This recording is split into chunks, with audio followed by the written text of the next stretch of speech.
Hello guys and welcome back to Planet 40k Necrons. We've got another unit review for you today. This time we're going to be looking at one of the epic characters, epic heroes, and he's none other than Nemesor Zahndrekh.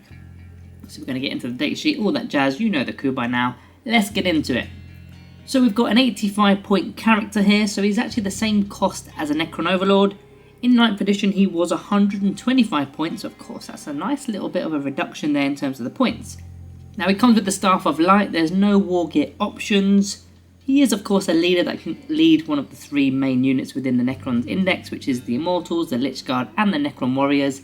And as for keywords of note, well, Infantry, Epic Hero we've already mentioned, and Noble, which will relate to Lich Guard. We'll go over that in a bit. Right, so let's look into the front side of the date card. We have got the movement of 5 inches rather than 6, it used to be 6, cool.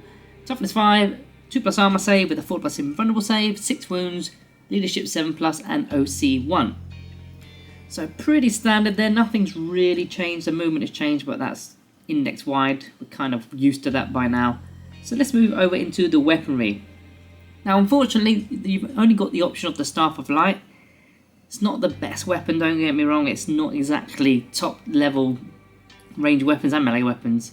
It's in fact not even changed since 9th edition, so it's still 18-inch range, 3 attacks with 3 shots, Blitz skill 3+, strength 5, -2 AP, and 1 damage. The only thing that's really changed is the fact that we're hitting on a 3+ rather than a 2+. Used to be Blitz skill 2+, web skill 2+, is now hitting on 3s, but to be honest, we weren't doing much damage with this anyway, so it's not that big of a deal. But yeah, it's the exact same in melee, except you got 4 attacks rather than 3 shots, and again, -2 AP, 1 damage, it's not doing a lot. As for the ability side of the data card, we've got reanimation protocols, of course. Leader we've kind of already gone through, but we'll talk about that in a moment in terms of synergy. The transient madness ability has been upgraded since 9th edition. It used to buff the attacks characteristics or the ballistic skill or the reroll to your charge roll. That's what it used to do. Now it's much better in my opinion. So this is going to happen in our command phase. And it's only going to apply to the actual unit that he's in.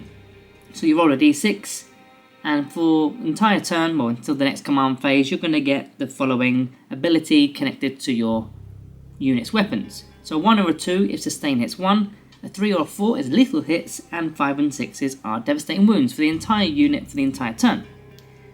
Now there's a few pros and a few cons to this actual ability. I'm going to run through that now while we're here. Sustain hits 1 as an example. If you're going with Tesla carbines with some Immortals, so if you're going with Immortals with Tesla carbines, then they've already got sustain hits 2. So for that battle round, your sustain hits 1 is going to be completely redundant.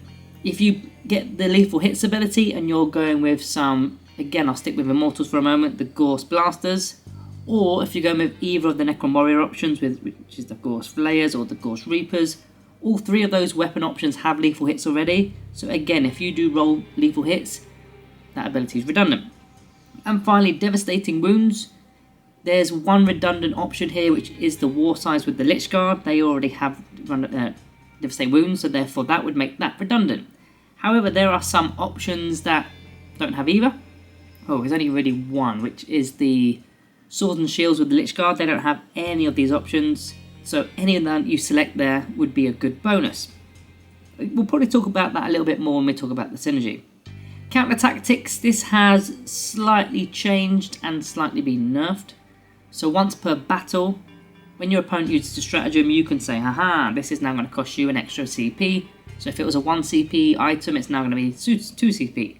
However, very recently in the MetaWatch Balanced Data Slate update thing, they basically restricted this to battle tactics stratagems, very similar to the Overlord.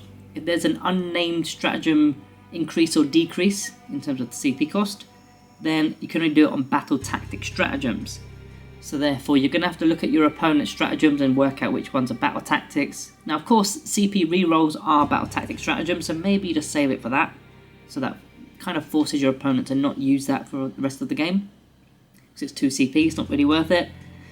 But yeah, it's unfortunately that nerf has stung slightly, ever so slightly. But yeah, it's still pretty good, especially for just rerolls.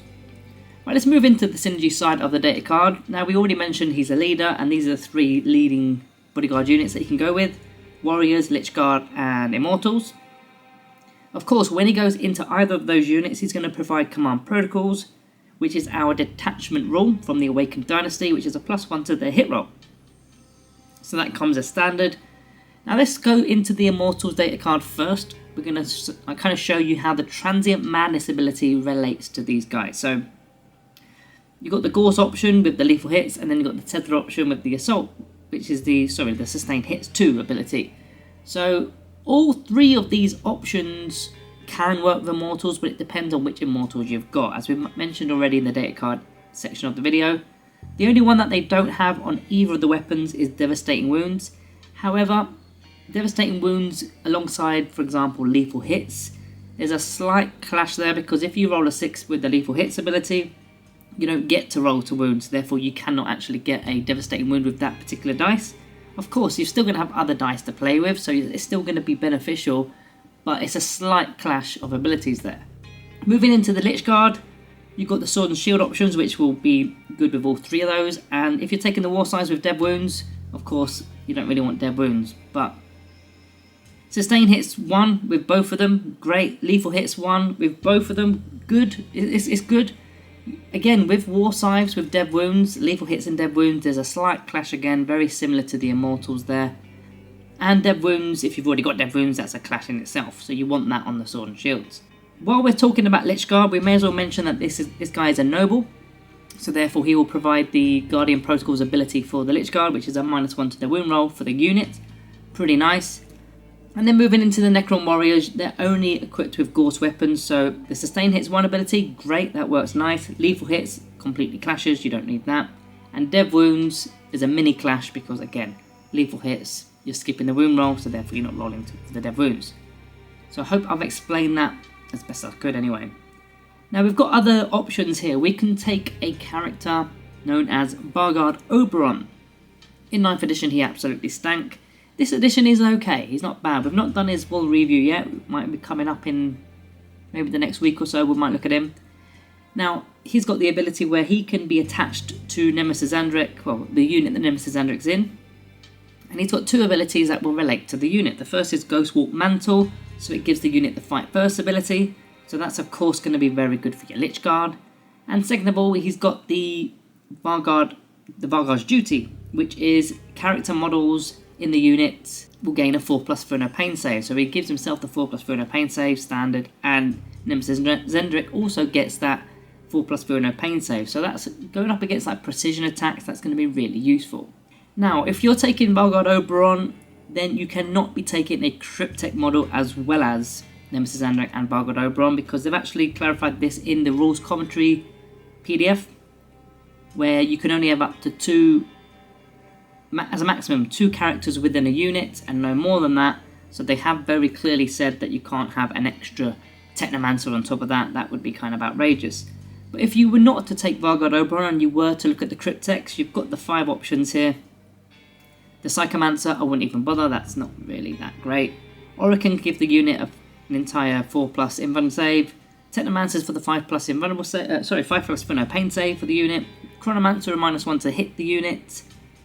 And then you've got a Plasmancer for the 5+ critical hits. Now the 5+ critical hits is actually a pretty decent option to pair with the Nemesor, because bearing in mind he's going to be providing either lethal hits, sustain hits, or Dead Wounds. So 2 out of 3 of those relate to gaining critical hits, and if a Plasmancer gives you a critical hit on a 5+ rather than a 6+, it's going to basically double the usage, if you like, of the lethal hits or the sustain hits.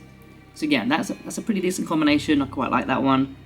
You've then got further options with the Cryptus Rolls, the 60 points for the 2 bucket bots, with the Feel No Pain saves. They're always useful, especially if you've got a Reanimator nearby. Make sure you bring them back first. And then as for the stratagems, well, the Eternal Guardian stratagem is the first one, because he can be brought back to life as soon as he's destroyed for 1 CP, and he's going to come back with half the wounds remaining. You can only use this stratagem once per battle for every single character. So there you go, that's the first one. And then all the other ones that are sort of in the index, they all relate to him, because each one of them has an extra bonus with a character within the unit. For example, the Hungry Void stratagem will give you an extra bit of AP. The Conquering Tyrant stratagem allows you to do it at full range rather than half range if you've got a character. Undying Legions, you can have D3 +1 wounds returned. Protocol Sunstorm, you get to reroll advanced rolls with the character. And Protocol Vengeful Stars, you gain Ignores cover with the character in there. So he does relate to all the stratagems realistically that are in the Necrons index. Let's talk about the battlefield role as well as the secondary objectives for Nemesor Zahndrekh. Start with the battlefield role. Command protocols to the units are +1 to hit. It's very standard at this moment with this launch dynasty, index dynasty if you like. He's buffing a unit with the Transient Madness ability. That's the main reason to take him realistically. If you're not taking him for that, then what are you really taking him for? And of course you've got the debuff of the enemy stratagem with the extra CP that they've got to spend. That wouldn't be the primary reason to take him, especially now that it's been nerfed, but it's still a nice bonus to have. The main reason though is to be buffing our units.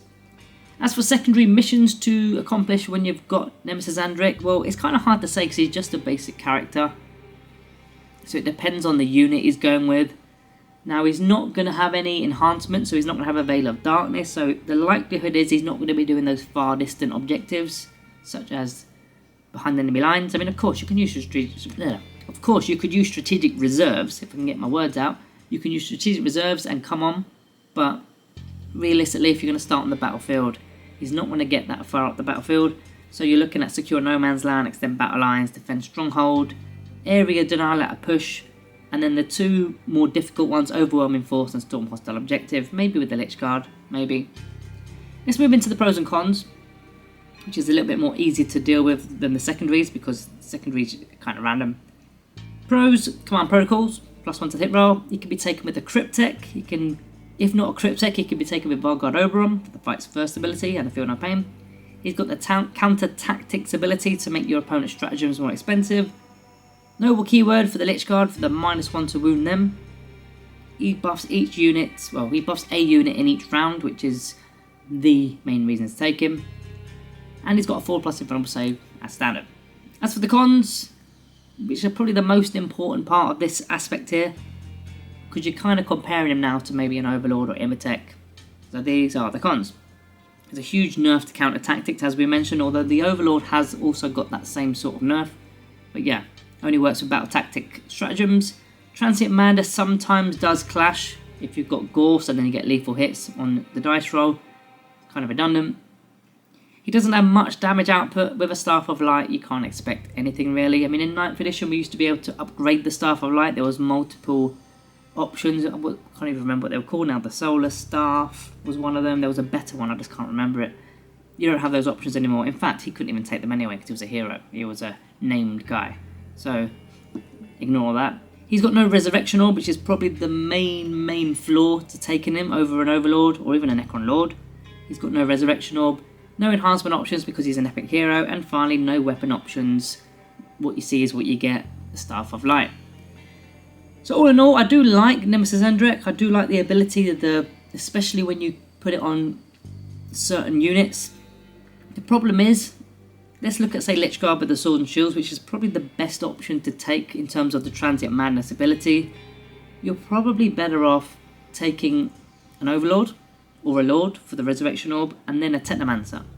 Maybe you do want to take Vargard Oberon for the fights first, maybe, so then you would pair it with Nemesor Zahndrekh. And yeah, I mean, it is an option, but that's probably the only real valid option. Would I take him with Warriors or Immortals? Probably not, to be honest, probably not. Maybe Immortals at a push, but I don't think I would. So anyway, let's get on to the actual Planet 40k star rating today. And for me, middle of the road, it's going to be a 3-star out of 5. So guys, what are your thoughts? Are you taking him often enough? What are you giving him in terms of stars ratings? Star ratings even? But yeah, guys, thank you for watching. See you in the next one.